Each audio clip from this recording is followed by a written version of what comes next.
말에 이강대 마양 형 강래.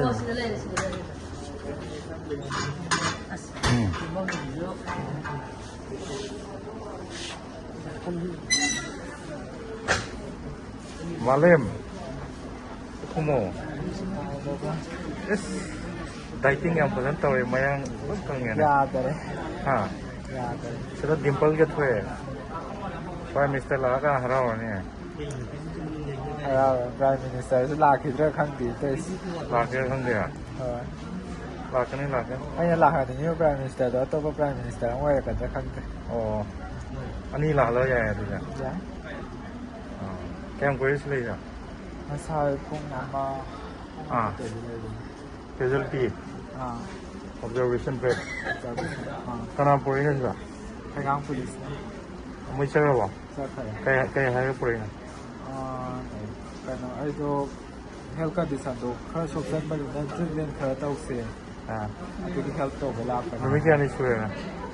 masih 41 days Ladakh terselesai kan Ladakh चला बना सत्य या हाँ 3 Idiots ने सिनेमा में ले तो अदो की नुपा असिंग में नुपा तो चला ही नहीं तो हाँ आई मुझे कुछ पढ़ें दिया अभी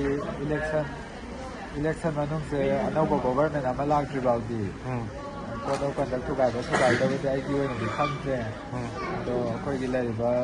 तंबाकी एमएलए निपुसिंगसिगी माइ गेट ता आई मखा ता प्रोटेस्ट तौना लै एरेंज लोइले बंसिसे अदुना अनौब गवर्नमेंट अमलाक ट्रिबाउडी मै पुवा DNCC टीम दा के हनी मोइदे येंगा हायो DNCC की सिनाउसिंगा अइना हाइजनिंगदसे Delhi da na haugiba protest to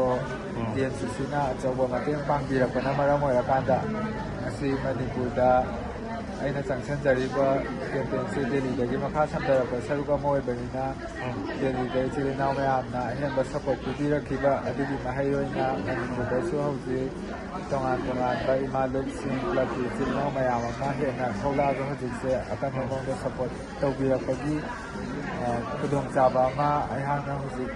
hamjaba amadi miyam ahenba support hojikwa hena phangaibase aruina DNCC gi chilinau singna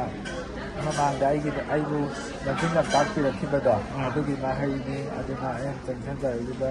khonjangse mai pakri phawba makha tana support tawbiyo chilinau mayamgi support to ai pamchai habase na Delhi laikanda na onda kanaro hayam kamu to ke doksewa ꯑꯗꯨ ꯍꯧꯖꯤꯛꯁꯦ ꯃꯣꯏꯒ ꯑꯋꯥꯔꯈꯨꯝ ꯇꯧꯔꯒ ꯂꯩꯕꯅꯗꯤ ꯀꯥꯟꯅꯔꯔꯣꯏ ꯑꯩꯈꯣꯏ ꯄ꯭ꯔꯖꯥ ꯃꯌꯥꯝꯒꯤ ꯑꯄꯨꯟꯕ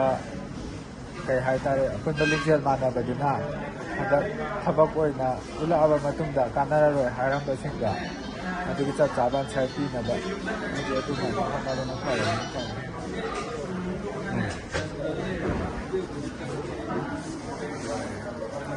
Ozadi ke ming to ke Ai ozagi de ai kian ko sa malim ga adum malim ki yang ne ko okay yam thagat se malim gi puning thogat pi ba support to bi ka yam harau se thank you